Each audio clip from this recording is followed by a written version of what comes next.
ni sehemu ya 3. Tunaangazia majaribio 19 yaliyotekelezwa ili kumuua kamanda na rais wa Burkina Faso, Captain Ibrahim Traore. Sote tukumbuka katika sehemu ya 2 tulimtazama afisa huyu mdogo zaidi wa jeshi la Burkina Faso, Ibrahim Traore, wakati anaruka kiunzi na kukwepa mtego wa kifo baada ya wauaji wa kukodiwa waliotajwa kutumwa na mataifa ya Magharibi ikiwemo taifa la Ufaransa kukamatwa na wanajeshi wa intelijensia wa Burkina Faso kabla hata hawajalisogelea lango la ikulu ya Kosiam jijini Wagadugu nchini Burkina Faso. Ili tuende sawa mtazamaji na mfuatiliaji wetu katika mtiririko wa stori hii yenye kila aina ya ladha, utamu kidogo, kuvutia na kusisimua, iliyojaa usaliti na ulafi wa madaraka, machungu na maumivu yaliyoambatana na ujasiri wa kuongoza kwa kujitoa muhanga, nikusii utazame sehemu ya 1 na ya 2. Mara tu umalizapo sehemu hii ujionee mwenyewe ni namna gani mwanaume huyu anawindwa, si kwa taifa lake pekee bali hata nje ya nchi, ambapo mataifa mengi ya Francophone, mataifa ya Magharibi na Ghuba ya Uajemi yanamtazama kwa jicho la uadui. Baada tu ya wanajeshi wa Burkina Faso kufanikiwa kulizima shambulio lililopangwa na wauaji wa kukodiwa ambao waliahidiwa kiasi cha dola bilioni 4 za Kitanzania iwapo tu wangefanikiwa kumuua Ibrahim Traore mwishoni mwa mwaka 23 na hata ile mapema mwaka 24, miongoni mwa walinzi wa Ibrahim Traore wakarambishwa asari na sukari na kujaa kwenye mtego wa usaliti dhidi yake yeye mwenyewe. Mara hii wanamgeuka, badala ya kumlinda wanamsaliti na kumfanya windo. Jaribio hilo likapewa jina la nyoka katika ikulu ya Kosiam, na hili lilikuwa shambulio la hatari zaidi kuratibiwa kimbinu na kimkakati kuliko majaribio yote yaliyowahi kufanywa dhidi ya utawala wa kamanda Ibrahim Traore. Walinzi wake wa karibu walipanga na kutaka kumuua katika mazoezi ya operesheni ya kijeshi, ikiwa ni sehemu ya vikosi kujiweka katika hali ya utayari, ambapo Traore kama mkuu wa nchi na amri jeshi mkuu alitakiwa kwenda kuweka mfano wa moja ya silaha ya mlipuko huko uwandani. Kwa umahiri wa walinzi hao na wasaliti, hakika Ibrahim Traore ilikuwa siku yake ya mwisho duniani, na zile ndoto za kuivusha Burkina Faso kwenda nchi ya ahadi zilikuwa zikielekea ukingoni.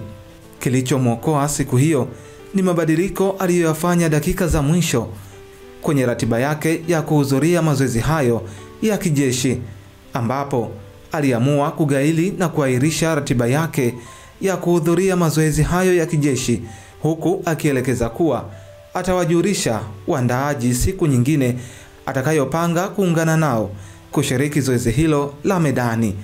Na hiyo ilikuwa ni baada ya walinzi wake waaminifu, tena wenye vyeo vya chini kabisa, kumng'ata sikio Traore kuhusu hatihati ya uhai wake endapo angehudhuria mazoezi hayo ya kijeshi. Sekeseke hilo halikuacha salama walinzi wake, hasa waliopanga usaliti huo.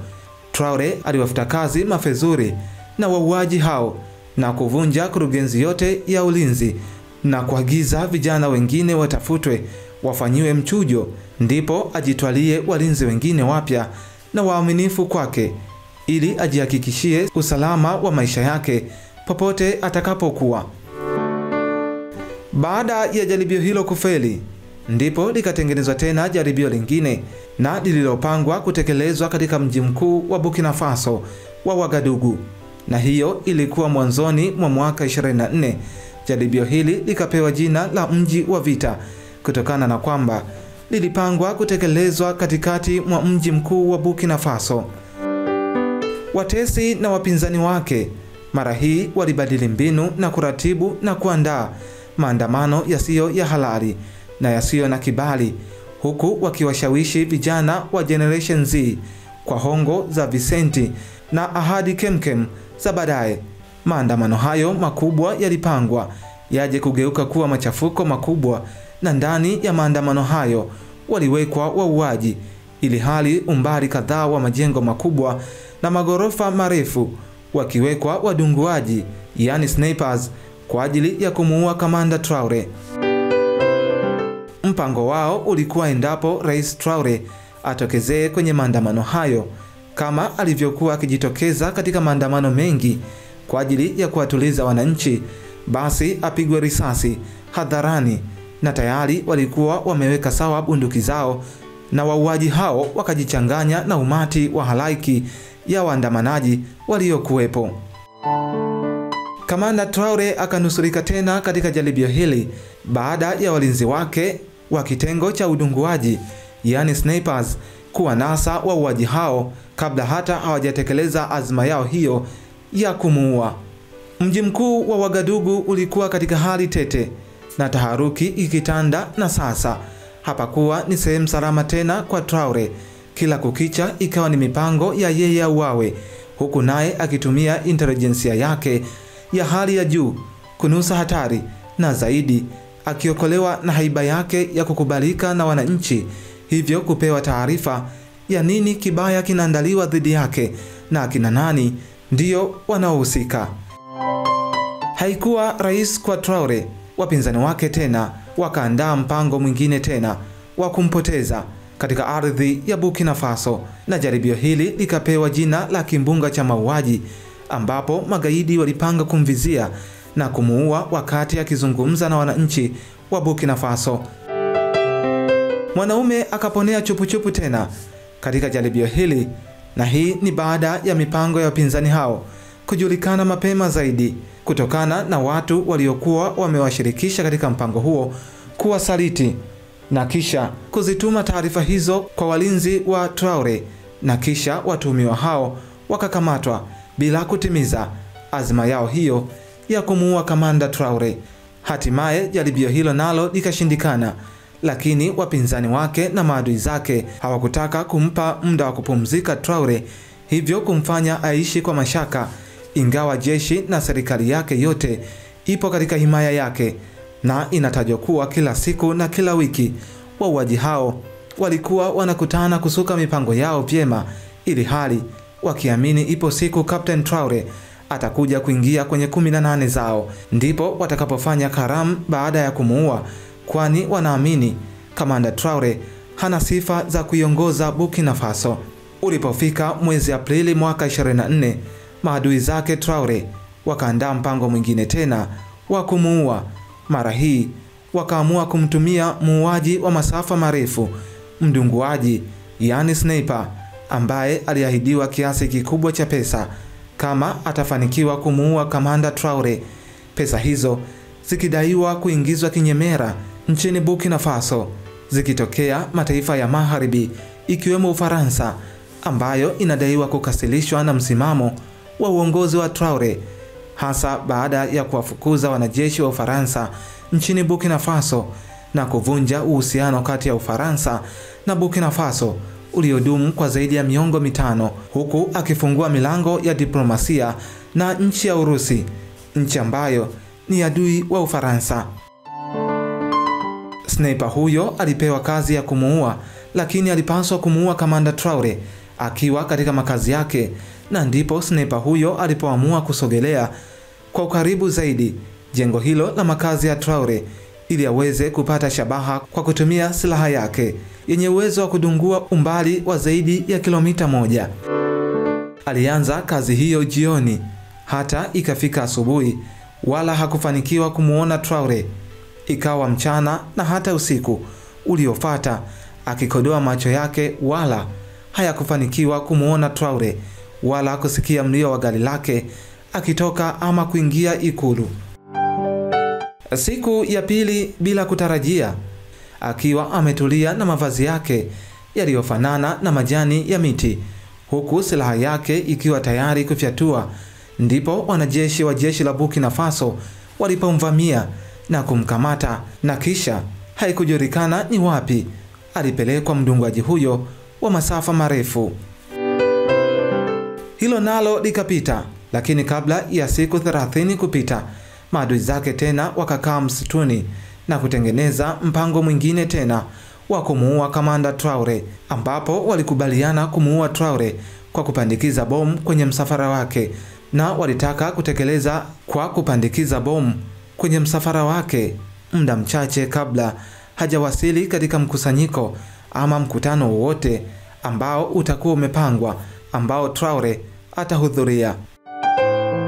Walipohakikisha kila kitu kipo sawa, walimlaghai mmoja wa wanajeshi wa doria na utambuzi waliokuwa wanahusika katika msafara huo ili atege bomu hilo, lengo likiwa ni muda ukifika bomu hilo lilipuke, na kati ya watu watakaouliwa na bomu hilo Traore awe sehemu ya hao. Yaani hawakujali ni idadi ya watu wangapi watakufa, bali walichotaka ni kumuona Traore akiwa amekufa, na hapo ndipo furaha na faraja itakuwa kwao, kwani waliamini na wanaendelea kuamini kuwa Traore ndio chanzo cha kuharibu mipango yao ya kuuza rasilimali za taifa hilo na kuwafanya warudi kwenye maisha ya kimaskini zaidi, tofauti na mwanzo ambapo walikuwa wanaishi vizuri wakila na kusaza.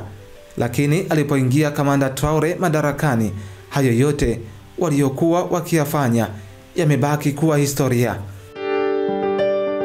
Ni kweli walifanikiwa kulitega bomu hilo katika msafara wa Traore, lakini maajabu ya Mungu, licha ya jitihada zao zote hizo walizofanya, bomu hilo wala halikulipuka, lilibaki kama walivyokuwa wamelitega, na kamanda Traore akaendelea kuwa mzima wa afya. Miezi mitatu ikapita, maadui zake wakiwa hajafanya chochote, lakini walikuwa wakijaribu kuangalia ni wapi wanaweza kumwangamiza Traore, kwa kuwa majaribio yao yote yalikuwa yakigonga mwamba na wao kuishia mikononi mwa jeshi la Burkina Faso. Baada ya vikao vya siku 7 mfululizo, ndipo wakafanya maamuzi ya kutekeleza jaribio lingine tena la kumuua Traore, lakini mara hii kwa njia ya mapinduzi, yaani wampindue Traore na wao washike hatamu ya madaraka. Jaribio lao wakiwatumia baadhi ya wanajeshi, na hapa pesa ndiyo iliyokuwa inaongea. Kiasi kikubwa cha pesa kiliwekwa mezani ambacho idadi yake haikujulikana. Wanajeshi hao waliahidiwa kupewa nafasi za juu zaidi za jeshi na marupurupu mengine kama watafanikiwa kumpindua Traore. Mipango ikapangwa na ikapangika. Wanaume wakaingia kazini kuanza mipango yao, lakini hayo yote ilikuwa ni kazi bure, kwani wakati wakifanya mipango hiyo, kuna mmoja wa wanajeshi aliwasaliti na kutoa taarifa zote juu ya uwepo wa mapinduzi hayo, na kisha wanajeshi hao wakakamatwa na kupelekwa katika jela za kijeshi, na mapinduzi hayo yakaishia hapo. Ukimya ukatawala. Miji yote ilionekana kuwa salama, hata shughuli zingine zilikuwa zikiendelea kama kawaida katika maeneo yote ya nchi ya Burkina Faso. Lakini kwa maadui wa Traore ilikuwa ni muda wa kutengeneza jaribio lingine tena ili kumuua kabisa Traore. Ikawa mwezi Desemba mwaka 2024 wakapanga tena kumuua kamanda Traore kwa kutumia bunduki, ambapo walimpa kazi hiyo mtu mmoja, huku ahadi yao ni ile ile: akifanikiwa kumuua basi atapewa cheo cha juu zaidi jeshini na pesa za kutosha. Mwanaume huyo alijitwika jukumu la kumuua kamanda Traore, jukumu ambalo liliwashinda wanajeshi kibao na watu wengi. Siku hiyo alichukua bunduki yake na kuiweka kwenye begi na kuonekana kama amebebelea gitaa wanazotumia wanamuziki, akiwa na barua feki ya kukaribishwa ikulu ya Kosiam kuonana na kamanda Traore. Ndipo akalisogelea lango la ikulu na kuonesha barua ile, ambapo walinzi walimruhusu apite ili akakaguliwe ili mambo mengine yaweze kuendelea. Mtu huyo kabla hata hajalifikia eneo la ukaguzi, aliwatazama watu waliokuwepo, akahisi kama anawamudu. Aliwaona ni wachache, ndipo akachukua jukumu la kutoa bunduki yake na kumlenga mmoja wao, huku akimtishia kumuua endapo akileta ubishi. Ndipo akajaribu kuvunja lango la ikulu ili apite, na hazikupita hata sekunde 10, wanajeshi ambao hawakujulikana ni wapi walikotokea walimkamata na kumpeleka sehemu ambayo haikujulikana hadi wa leo.